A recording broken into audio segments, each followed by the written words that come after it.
पाकिस्तान ने भारत पर ही हमला करना शुरू कर दिया। दोस्तों, अगर आप जानना चाहते हैं कि पाकिस्तान और इंडिया की जंग कौन जीता था, तो नरेंद्र मोदी जी की इस स्पीच में ही जवाब मौजूद है।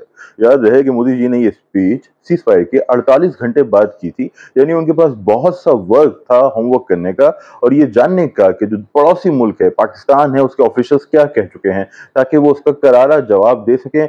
मगर उस स्पीच में जो कुछ उन्होंने कहा वो कुछ यूं था। पाकिस्तान ने भारत पर ही हमला करना शुरू कर दिया। और मामला यहीं खत्म नहीं होता दोस्तों, यही स्टेटमेंट दी जयशंकर साहब ने, जो कि फॉरेन मिनिस्टर हैं इंडिया के, और उनकी स्टेटमेंट और एब्सर्ड थी। वो स्टेटमेंट सुनिए। At the start of the operation, we had sent a message to Pakistan saying we are striking at terrorist infrastructure. We are not striking at the military. So the military has an option of standing out and not interfering in this process. They chose not to take that good advice.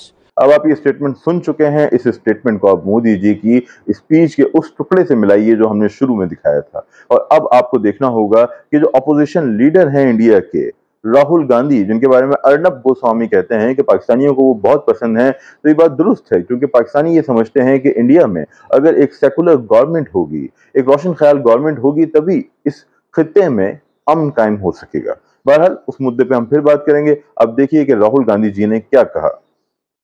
Rahul Gandhi ने जो कुछ कहा वो technically बिल्कुल दुरुस्त है। अगर वाकई इंडिया पाकिस्तान को दुश्मन समझता है और पाकिस्तान में अटैक करने वाला था, और उससे पहले वो पाकिस्तान को इन्फॉर्म करता है, और साथ ही साथ उसका ये भी क्लेम है कि पाकिस्तानी स्टेट दहशतगर्दों के साथ है, आतंकवादियों का साथ देती है, तो ऐसे में पाकिस्तान को पहले इन्फॉर्म करने का क्या मतलब है।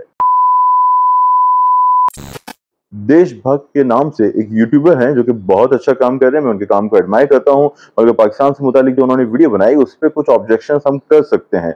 उन्हीं ऑब्जेक्शंस में से एक ऑब्जेक्शन ये भी है कि जो पहलगाम अटैक हुआ था, वो अटैक यकीनी तौर पर काबिल मजम्मत था। आप और हम सब उसकी मजम्मत करते हैं। एनीवेज इंडिया से सब मजम्मत नहीं करते पाकिस्तान में होने वाले दहशतगर्दी की वाकयात की। रवीश कुमार साहब, किरण थापर साहब, या कुछ और जो रोशन ख्याल लोग हैं, रोशन ख्याल सहाफ़ी हैं, उनकी जानिब से ज़रूर मजम्मत की जाती है, मगर मजमूई तौर पे इंडियंस की जानिब से ऐसा नहीं किया जाता। लेकिन यहाँ मुद्दा ये है कि पहलगाम वो चीज़ थी जिसकी वजह से ये पूरी जंग शुरू हुई। तो पहलगाम के मुल्ज़िमान कहाँ हैं? क्या आपने उन्हें गिरफ्तार कर लिया? क्या उनका कन्फेशन मौजूद है? अगर कन्फेशन मौजूद नहीं है तो क्या आपके पास की ऑडियो रिकॉर्डिंग है, वीडियो रिकॉर्डिंग है, जिसमें आप ये साबित कर सकें कि ये जो टेररिस्ट अटैक हुआ था, यकीनी तौर पे हुआ था, बहुत ही जालिमाना अटैक था, उस अटैक में पाकिस्तान इन्वॉल्व था या पाकिस्तान की टेरिटरी इस्तेमाल हुई है?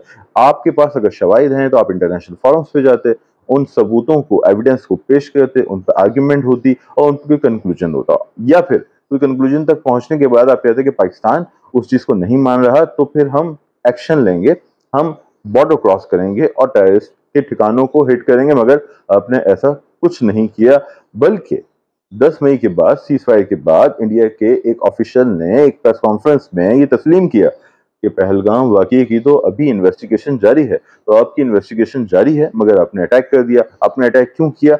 उसका सबब बहुत सिंपल है, पहले भी इंडिया ने ऐसा ही किया था बालाकोट में। उसका रीजन ये है कि नरेंद्र मोदी जी ये समझते हैं कि अगर मैं इंटरनेशनल कवानीन को, यानी कि जो इंटरनेशनल लॉज हैं, उन्हें तोड़ता हूं और पड़ोसी मुल्क पे मिसाइल मारता हूं और बाद में प्रोपोगेट करता हूं, प्रोपेगेंडा करता हूं अपनी जीत का गोदी मीडिया के जरिए, तो मैं इलेक्शंस में फायदा उठा सकता हूं। पहले भी उन्होंने यही किया, अब भी उन्होंने यही करना चाहा, मगर अब की बार मोदी सरकार से हो गई गड़बड़, क्योंकि वो बहुत आगे बढ़ गए। और उसका नतीजा ये निकला कि जब अमेरिका की एंट्री हुई सीज़फायर करवाने के लिए, तो नरेंद्र मोदी और उनके पार्टनर्स को और गोदी मीडिया को लगा धचका, क्योंकि उन्होंने कभी नहीं सोचा था कि इंटरनेशनल प्लेयर्स पाकिस्तान और इंडिया को एक ही पलड़े में तोलेंगे और उन्हें इक्वल कंसीडर करेंगे या ऑफिशियल स्टेटमेंट में उनको बराबर बताएंगे, जो कि डोनाल्ड ट्रंप ने अपने ट्वीट में किया।